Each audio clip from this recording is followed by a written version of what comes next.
I had always dreamed of owning a piece of land with a lakefront view, a tranquil spot where I could unwind and escape from the noise of the world. When I finally found it, a secluded piece of land nestled at the edge of a serene lake, I knew I had found the perfect place to call home. The lake was my pride and joy.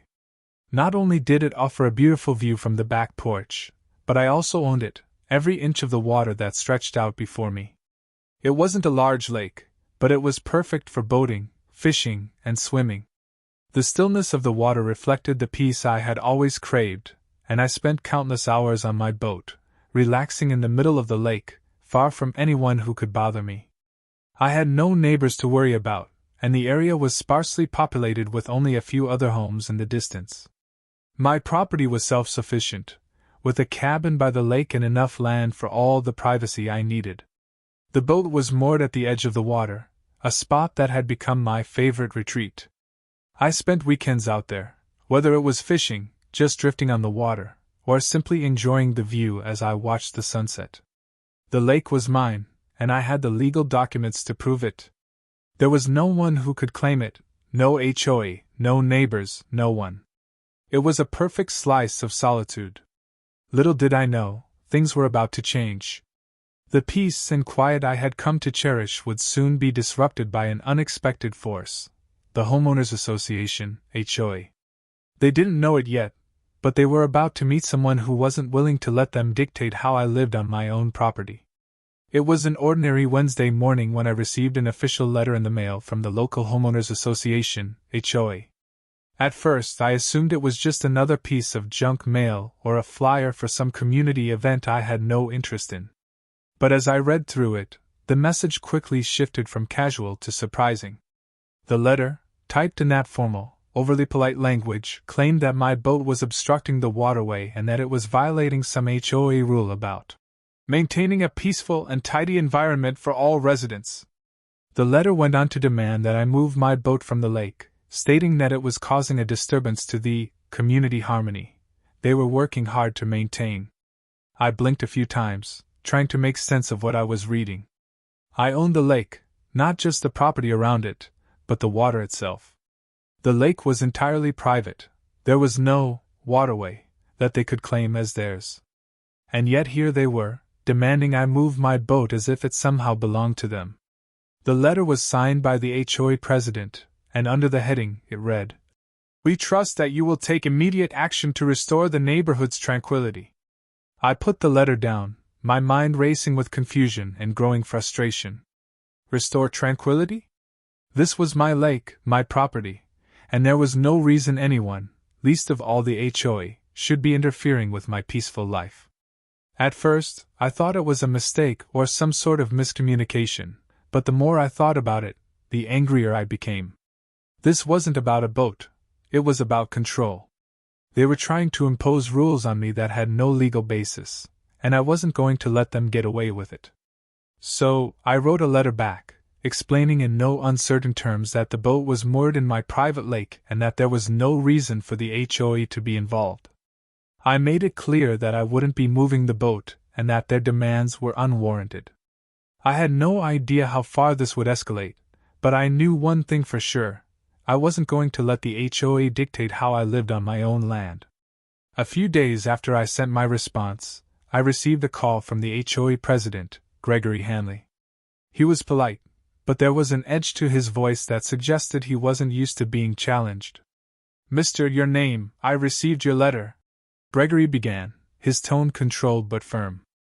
"I understand that you own the property, but your boat is still creating an obstruction on the waterway. We've received multiple complaints from residents about the visual impact it's having on the community. I'm asking you again to move it." I held back a frustrated sigh. He was repeating the same nonsense from the letter. It was like he hadn't even read my response, or worse, he was ignoring the facts entirely. "Gregory," I said, my voice steady but firm, "I own the lake and the land around it. The boat is moored on my property, and there's no waterway for anyone to be concerned about. I'm not going to move the boat. It's been there for years without any problems, and I'd appreciate it if the HOA stayed out of my personal business." There was a long pause on the other end of the line. I could hear him tapping on something, likely his desk. "You need to understand that we have community guidelines for a reason, Mr. Your Name," Gregory finally said. "We can't have one person's property disrupting the whole neighborhood's aesthetic. If you don't move the boat, we'll have to escalate this matter. The rules are the rules, and we expect everyone to follow them." I felt a surge of anger building up in me, but I stayed calm. "The only rule I care about right now is the one that says I have every right to enjoy my land the way I see fit. I've told you once, and I'm telling you again, my boat stays where it is." I ended the conversation there, feeling the weight of my decision settle on my shoulders. I knew this wasn't over. The HOA wasn't going to just drop it, especially now that they'd been challenged. But what they didn't realize was that they had just awakened a side of me that wasn't willing to back down. I wasn't about to let them think they could control my lake or tell me what I could do with my own property. They could escalate all they wanted. I wasn't going to budge. I had a feeling things were about to get a lot more complicated. The following week, the HOA escalated things quickly. I received another letter, this time much more formal and threatening. They had now demanded that I remove the boat within 7 days, or they would begin the process of legal action. This was no longer about neighborhood aesthetics. This was now about them flexing their authority, and they were willing to use the full force of their legal team to get me to comply. But the letter wasn't all. A few days after it arrived, I noticed a group of HOA members walking down to the lakeshore from the nearby park. They weren't alone. They had brought with them a couple of contractors, who immediately began setting up equipment and walking toward my boat. The group walked down the private path that led to my lake.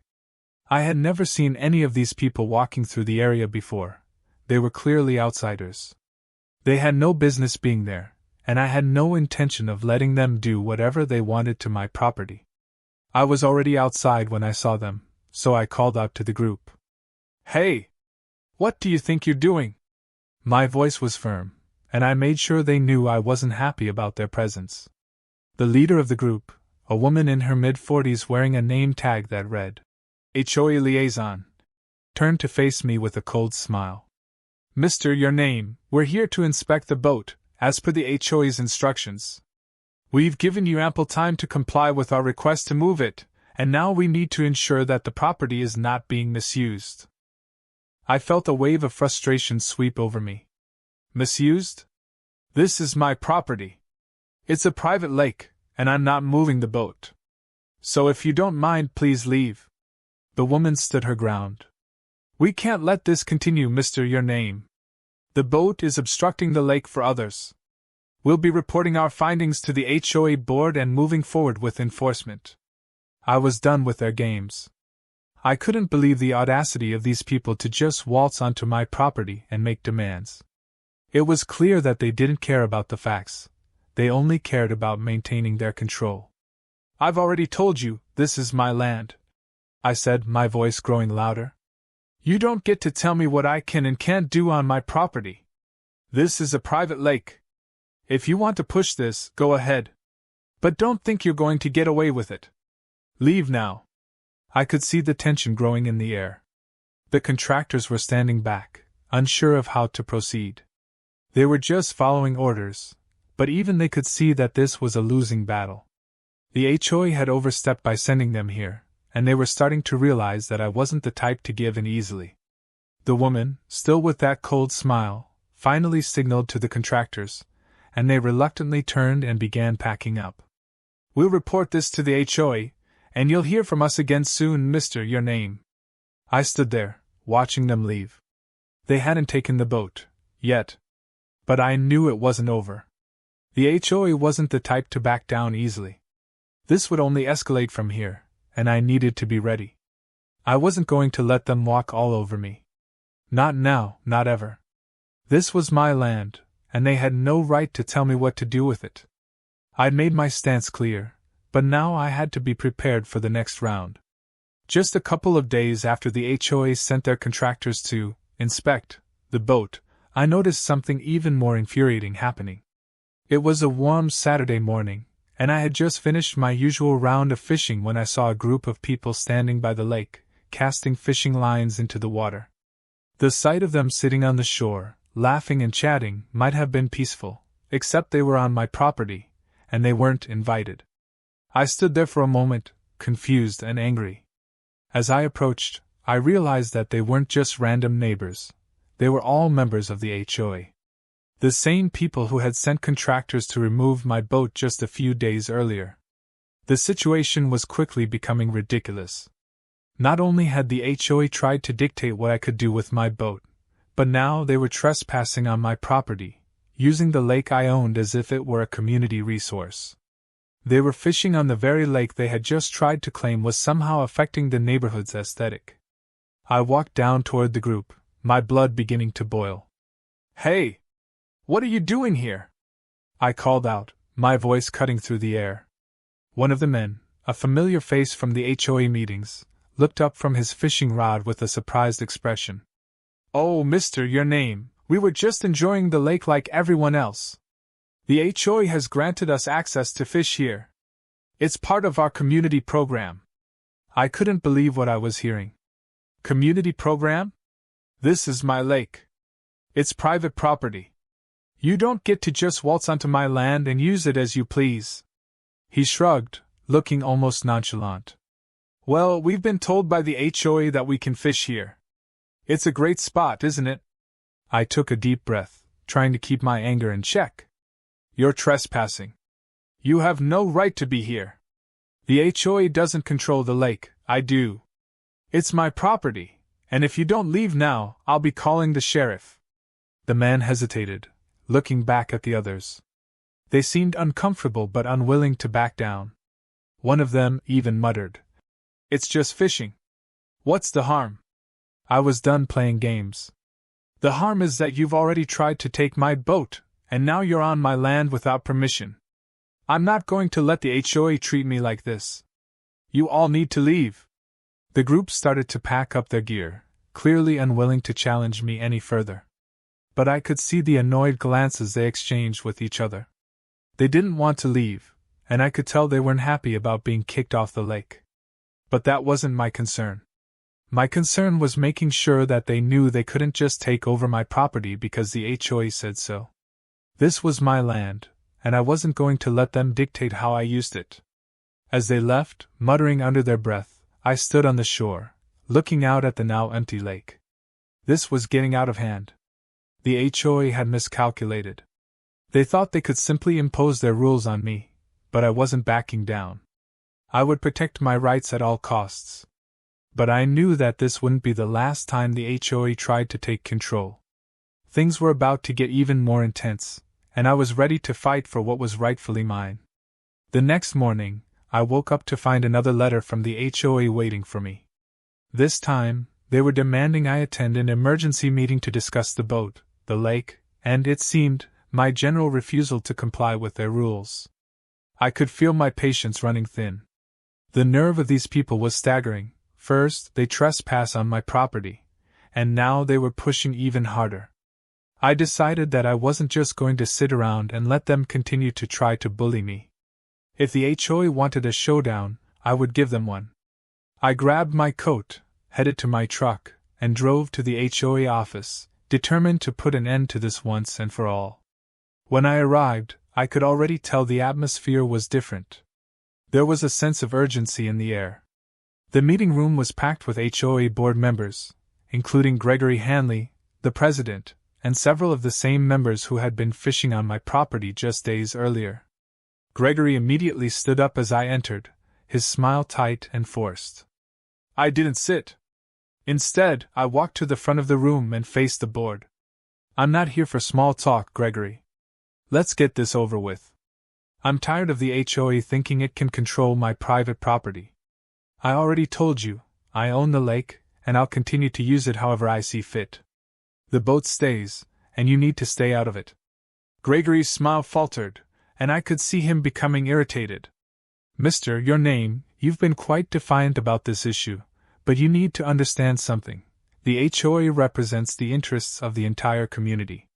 Your boat is not only an obstruction but also an eyesore that is interfering with the communal atmosphere we're trying to maintain."